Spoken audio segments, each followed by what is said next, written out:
E se existisse um aparelho que prometesse, sei lá, revolucionar por completo a nossa saúde? Parece coisa de ficção científica, não é? Pois é. Hoje vamos mergulhar numa tecnologia que está a dar o que falar na internet, as tais varinhas terahertz, e as promessas que fazem são simplesmente incríveis. O marketing é pesado. Falam em uma nova era de bem-estar. Basicamente, a oportunidade de ter uma vida mais saudável, mais equilibrada. É uma promessa, uau, extraordinária, certo? E claro, isso cria um hype gigantesco. Mas a pergunta que fica é, o que está realmente por trás disto tudo? E olhem só para isto, as alegações são, no mínimo, impressionantes. A propaganda diz que estes aparelhos conseguem eliminar seletivamente as células más, ativar as que estão a dormir, dar um impulso na autocura do corpo e até remover a tal umidade corporal. Sinceramente, se tudo isto fosse verdade, seria uma revolução na vida de muita gente. Ok. Com promessas assim tão grandes, temos de perguntar, não é? Como é que isto supostamente funciona? Para entendermos isso, vamos ter de separar o que é marketing do que é ciência de verdade e ir até à base da tecnologia. Então, vamos começar pelo nome. Terahertz. Antes de podermos avaliar as varinhas, primeiro precisamos de entender o que é uma onda terahertz e qual o seu lugar no mundo da física.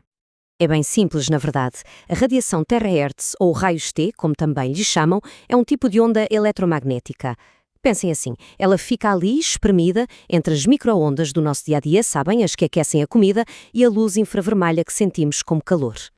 E a sua localização é o que torna tudo tão interessante. Reparem aqui no espectro eletromagnético. A faixa terahertz ocupa este espacinho único.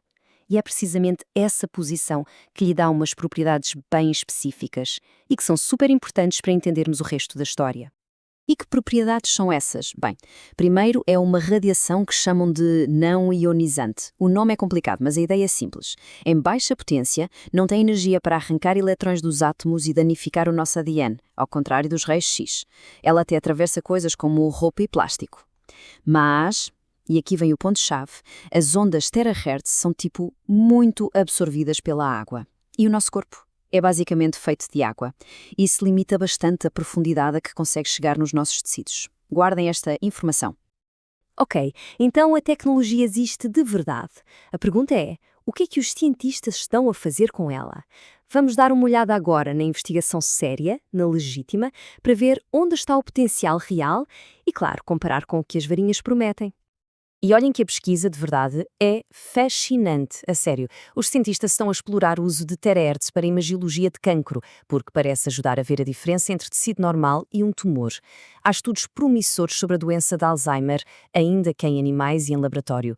E, que ironia, enquanto os varinhas de baixa potência prometem curar, a investigação mostra que a radiação terahertz de alta potência pode, na verdade, causar danos no DNA e morte celular, tanto que estão a investigar usá-la como uma possível terapia contra o cancro.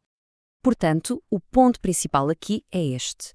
Existe um potencial, sim, mas está quase na totalidade na fase de investigação. Sabem, coisa de laboratório. Estudos feitos em células, em placas de Petri ou em ratos. Está muito, mas muito longe de ser uma cura mágica do tipo aponta e dispara que funciona em pessoas. Ok, agora que temos esta base científica, vamos voltar para as varinhas que estão à venda. Vamos ver como o marketing pega nos pedaços de ciência e os mistura com umas palavras que são super impressionantes, mas que talvez não queiram dizer nada. Uma das primeiras que encontramos é tecnologia quântica. Só poderoso, não é? Avançado, quase mágico. É o tipo de termo que usam para dar um ar de ciência de ponta, uma legitimidade que a maioria das pessoas nem se atreve a questionar. Só que, quando vamos ver os artigos científicos, aqueles que são a base de investigação de terahertz na medicina, a palavra quântico simplesmente não aparece, nenhuma vez. Esta diferença gigante entre a linguagem do marketing e a da ciência é um sinal de alerta bem grande. Depois vem outro termo que aparece muito, energia escalar. É uma expressão bem comum no mundo do bem-estar alternativo, sabem? Para dar aquela ideia de campos de energia invisíveis, de cura, que a ciência oficial ignora.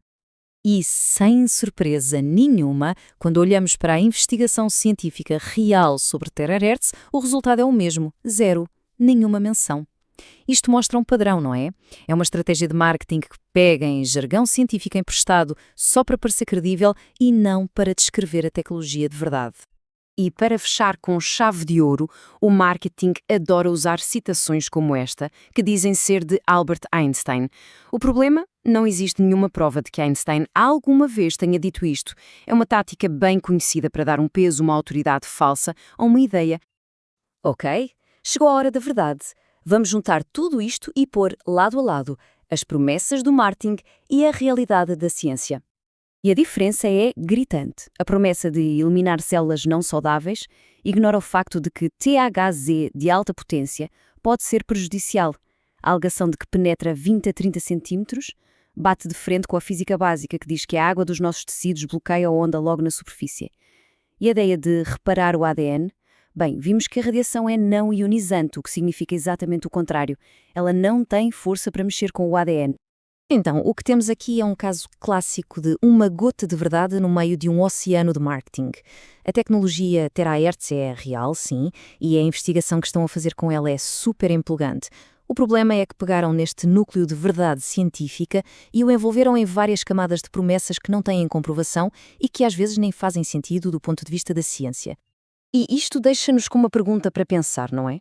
O mundo está cheio de novas tecnologias e cada vez mais vamos ver produtos com promessas fantásticas baseadas em ciência de ponta.